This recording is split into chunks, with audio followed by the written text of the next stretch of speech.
सर्वसामान्य गोरगरीब जनतेच्या वित्तीय समावेशनासाठी राष्ट्रीय अभियान म्हणून देशात राबवल्या जात असलेल्या प्रधानमंत्री जनधन योजनेच्या यशस्वी अंमलबजावणीला आज 1 दशक पूर्ण झालं।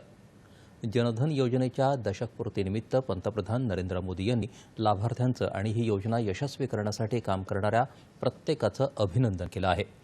या योजनेविषयी जनजागृती करण्यासाठी पंतप्रधान मोदी यांनी वित्तीय समावेशन या विषयावर आधारित एक प्रश्नमंजुषा स्पर्धेची घोषणा केली आहे।